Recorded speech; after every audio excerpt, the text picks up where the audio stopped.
बच्चों आज हम इसके वेरी इंपॉर्टेंट क्वेश्चंस यानी कि वेरी इंपॉर्टेंट ऑब्जेक्टिव जो हैं एमसीक्यूज जो हैं वो उनका सॉल्यूशन करेंगे। यानी कि question number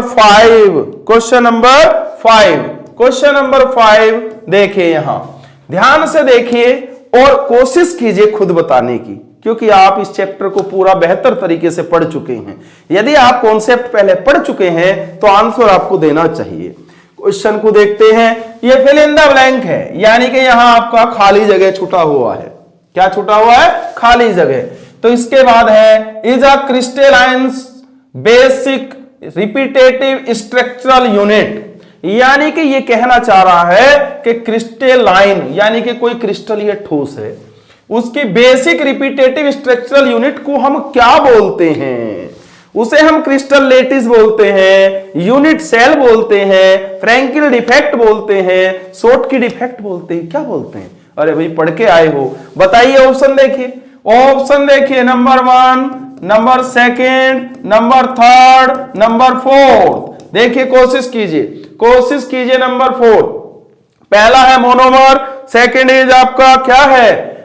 molecule, third is unit cell and fourth is atom.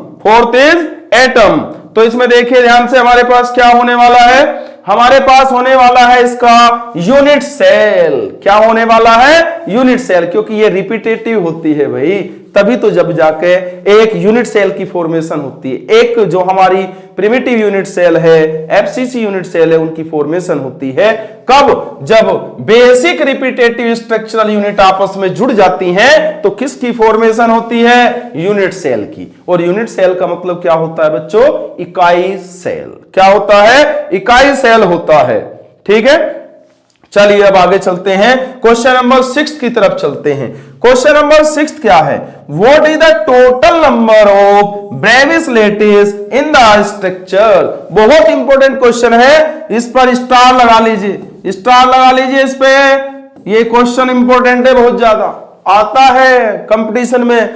What is the total number of Bravais lattice, यानी कि इसमें पूछा है कि कुल कितने ब्रेविस लेटिस होते हैं किसी भी क्रिस्टल की स्ट्रक्चर में, किसी भी क्रिस्टलीय संरचना में कुल कितने ब्रेविस लेटिस होते हैं। तो इसमें आपने याद रखना है पहला ऑप्शन, सेकंड, थर्ड, फोर्थ। आप याद रखेंगे 14 ब्रेविस होते हैं, 14 ब्रेविस लेटिस होते हैं। किसी भी क्रिस्टल स्ट्रक्चर में टोटल ब्रेविस लेटिस की संख्या कितनी होती है? 14 होती है। कितनी होती है? 14 होती है। यहां तक क्लियर है? 6 क्वेश्चन में करा चुका हूं। आपको इन क्वेश्चंस को करने में काफी मजा आ रहा होगा, क्योंकि आपने इससे पहले इस चैप्टर की बेसिक जानकारी, कॉन्सेप्ट आप पढ़ चुके हैं। आपको अच्छा फील हो रहा होगा कि आपने इन क्वेश्चंस को फटाफट कर रहे होंगे। क्वेश्चन नंबर नेक्स्ट इज, चलते हैं क्वेश्चन नंबर नेक्स्ट की तरफ। क्वेश्चन नंबर नेक्स्ट है हमारा 6 हो गए, हमारा 7 है ये हमारा क्वेश्चन नंबर 7। क्वेश्चन नंबर 7 है हमारा क्वेश्चन नंबर 7 है हमारा भाई sulphur. Question number 7 is a what is the structure. Question number 7 में हम क्या करेंगे भाई? क्वेश्चन नंबर 7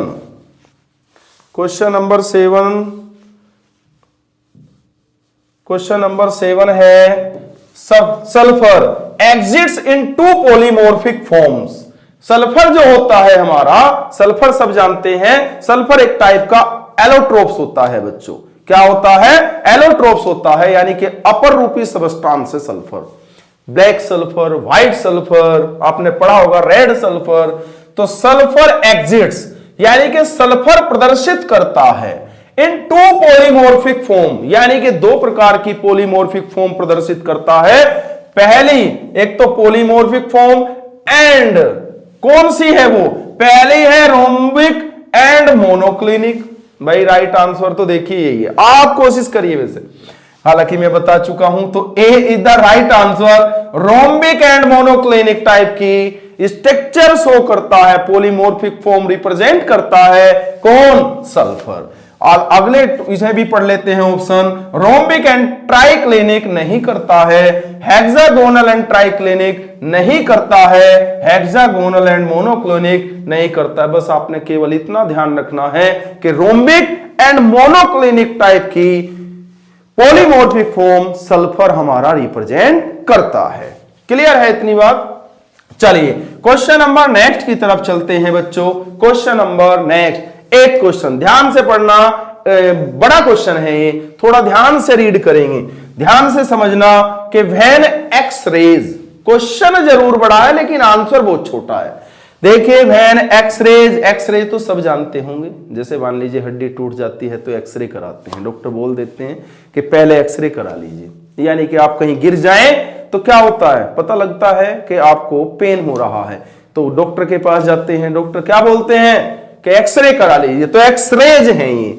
आर डिफ्रैक्टेड यानी कि रिफ्लेक्ट होती हैं, डिफ्रैक्ट होती हैं, जाती है वापस by a series of planes, एक प्लेन के माध्यम से जाती हैं।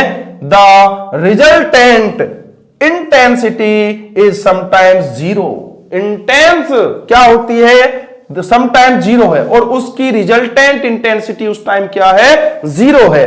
These are created by absent reflections, what is the number of absent reflection divided, यानी कि इसमें अनुपस्थित रिफ्लेक्शनों की संख्या पूछी है कि वो जो एक्सरेज निकल रही हैं वो किस किस दिशा में एब्सेंट होती हैं प्लेन के, तो वो प्लेन के केवल 2 हिस्सों में। देखिए यहां option number A, option number B, option number C, option number D. आप कोशिश कीजिए, आप कोशिश कीजिए, पहले आप प्रयास कीजिए, देखिए आपकी एक्सरे जो होती हैं वो किन किन रिफ्लेक्शन में एब्सेंट होती हैं, यानी कि कहां कहां किस किस प्लेन में रिफ्लेक्टेड होती हैं।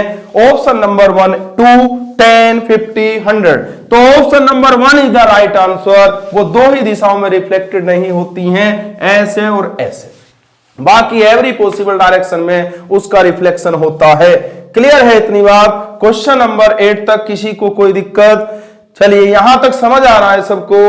Question number next, question number next जो है हमारा, क्वेश्चन नंबर नेक्स्ट है 9 question, 9 question, question number 9, question number 9 है हमारा ये, और क्वेश्चन नंबर 10 ये।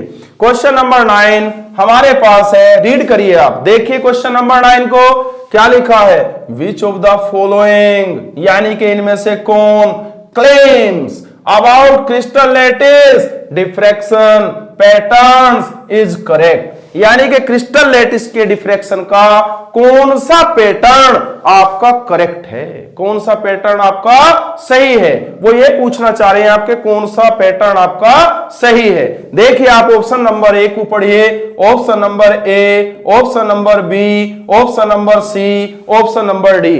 आप एक बार कोशिश कीजिए, उसके बाद मैं बताता हूं। क्वेश्चन नंबर 9 का ऑप्शन नंबर देख लीजिए आप, diffraction pattern possess a centre of symmetry. पहले वाला क्या कह रहा है, diffraction patterns possess a centre of symmetry, क्या केंद्र से, ये बिल्कुल सही बात है भाई वैसे तो, लेकिन और भी ऑप्शन पढ़ लेते हैं, और भी ऑप्शन क्या है, diffraction patterns don't have centre of symmetry, बिल्कुल गलत है क्योंकि ये पहले वाले का उल्टा है, डोंट आ गया और यहां सेंटर में है, सेंटर में होना चाहिए भाई। नंबर नेक्स्ट, डिफ्रैक्शन पैटर्न्स और लीनियर शेप, नहीं भाई लीनियर शेप नहीं होनी चाहिए, इस तरीके की शेप नहीं होनी चाहिए उसमें। डिफ्रैक्शन पैटर्न्स कंटेन्स एक्सरे, नहीं भाई एक्सरे होगी तो सेंटर ऑफ सिमेट्री थोड़ी ना हो सकती है, एक्सरे में सेंटर ऑफ सिमेट्री नहीं हो सकती है भाई। तो राइट आंसर है diffraction patterns possess a centre of symmetry, right answer question number 9 का। अब चलते हैं बच्चों क्वेश्चन नंबर 10। आप एक बार रीड करें और प्रयास कीजिए, कोशिश कीजिए कि आप खुद से क्वेश्चनों को करिए, क्योंकि आप इस पूरे चैप्टर को अच्छे से पढ़ चुके हैं।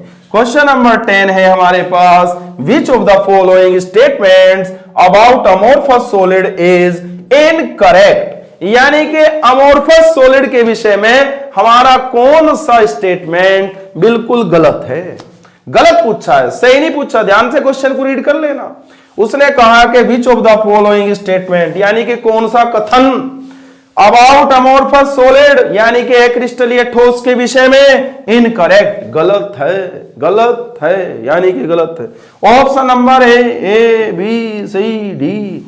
पहला देखिए, कोशिश कीजिए आप लोग कोशिश करेंगे, बहुत सिंपल, बहुत ही ये लड्डू क्वेश्चन है, आपने करना चाहिए।